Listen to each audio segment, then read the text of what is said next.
अस्सलामुअलैकुम। आज मैं आपको ना एक स्किन डिजीज़ के बारे में बताऊँ। वैसे तो मैं गायनेकोलॉजिस्ट हूँ, बट हम लोगों ने रिसेंटली अभी जो है अपनी स्टूडेंट्स के साथ जाके लेप्रोसी सेंटर को विज़िट किया था, जो सदर में है, पासपोर्ट ऑफिस के पीछे।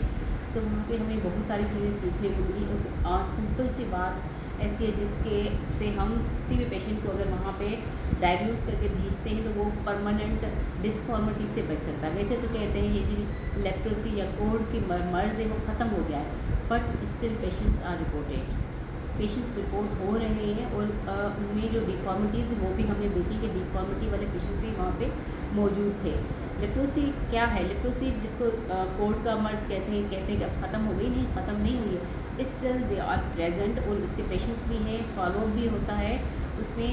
जो है वहाँ पे मरीज़ है, वार्ड है, ओपीडी है, सब चीज़ें चलती हैं। उसमें स्किन में जो है ना, ये स्किन डिजीज़ है बेसिकली। इसमें पैचेस बन जाते हैं या जो है इसमें कोई ख़ारिश नहीं होती, मगर जब ये पैचेस बन जाते हैं तो वो साइलेंट होता है। वो जो ऑर्गेनिज्म है उसका वो साइलेंट होता है, और साइलेंट ये 10, 12, 15 साल तक साइलेंट रहता है।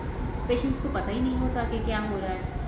फिर जब उसकी अमीनो कम्प्रोमाइज्ड स्टेज हो जाती है, कोई भी उसको जैसे किसी भी कमज़ोरी, किसी अदर बीमारी या कोई और बीमारी जैसे टीबी है, एचआईवी है या कोई और चीज़ हो जाती है, तो ये जो है एकदम से मल्टीप्लाई होता है उस अमीनो कम्प्रोमाइज्ड स्टेट में और फिर साइड सिम्टम्स करता है। पहले तो मरीज़ को कुछ भी नहीं होता, हर कोई इतना सिंपल सा कोई पेच है तो या तो रेड होता है या वाइट होता है ऐसा, मगर फिर उसमें अगर एक जो बहुत ही कॉमन बात उन्होंने हमें बताई कि अगर उसमें उसको सेंसेशन नहीं हो रही। हम आपको एक ड्रामा भी दिखाएंगे जो हमारी लड़कियों ने वहाँ पे प्रेजेंट किया कि कैसे पेशेंट को हम डायग्नोस कर सकते हैं कि इसको लेप्रोसी है या लेप्रोसी वाले सेंटर में इसको भेजें हम।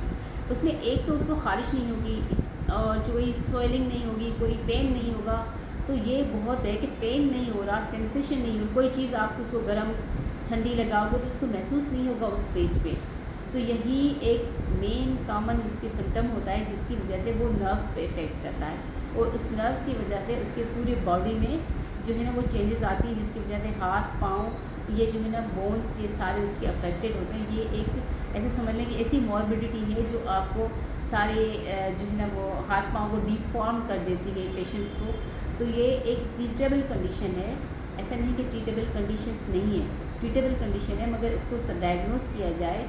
अगर किसी को कोई स्किन पेच है, किसी को अगर कोई ऐसा स्किन डिजीज़ है या किसी ऐसे पेशेंट को देखता है, सिर्फ दो बातें करनी है, उनसे पूछना है कि कहीं ख़ारिश तो नहीं है। वो कहेगा नहीं, ख़ारिश नहीं, पेन भी नहीं है।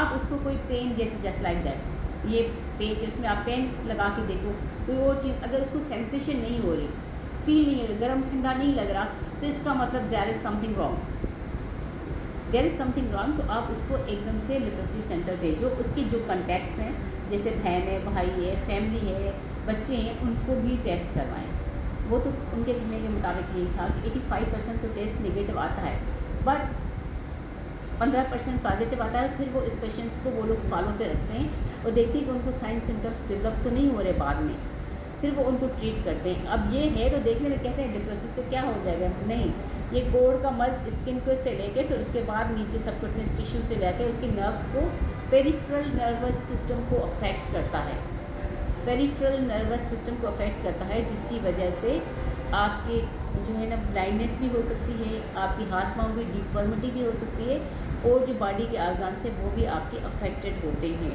तो एक सिंपल सी बात है कि इसको निगलेक्ट ना किया जाए या ये ना समझ लिया जाए कि लेप्रोसी 100% ख़त्म हो गई।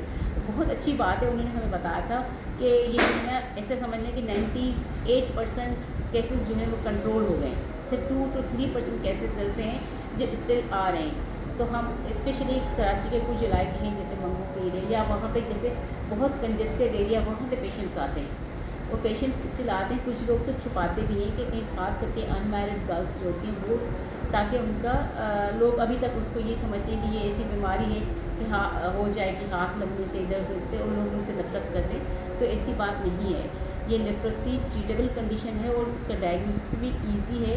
उसके टेस्ट कोई ब्लड से नहीं होते, कोई आपसे कहें कि ब्लड का टेस्ट होता है, नहीं, वो स्किन से स्क्रैपिंग्स लेते हैं, उनके पास ही ये सारी चीज़ें मौजूद है। ये एक NGO बेस्ड सेंटर है तो वो लोग जो है ना वो उसको स्टेपिंग्स लेके फिर उससे देखते हैं कि ऑर्गेनिज्म है या नहीं, तो इसका ट्रीटमेंट किया जाता है। और ट्रीटमेंट उनका सिंपल होता है और ट्रीटेबल कंडीशन में 100% कंट्रोल में रहती है, मगर फॉलोअप पे रहना पड़ता है, क्योंकि फॉलोअप पे रहना ज़रूरी होता है, क्योंकि ये किसी वक्त भी जो है ना वो एग्रावेट हो सकती है। तो ये थोड़ी सी नॉलेज थी अपने व्यूअर्स के लिए कि वो अगर किसी ऐसे स्किन पेस्ट से उसको है, या उसको कोई ऐसा पेशेंट देखते हैं या कोई ऐसा दोस्त फैमिली में देखें जिसको स्किन पैचेस रेड वाइट या कुछ जिसमें खारिश भी नहीं है, पेन भी नहीं है, तो थोड़ा सा अगर वो लेप्रोसी का एक टेस्ट करवा देंगे तो इस मच बेटर के बाद में बहुत सारी कॉम्प्लिकेशन से और डिफॉर्मिटी से बच सकते हैं। तो ये एक पब्लिक मैसेज है, जहाँ तक पहुँचे, अगर इससे कुछ लोग भी अफेक्टेड हो जाएँ तो हमारे लिए बड़ी खुशी की बात है। Thank you.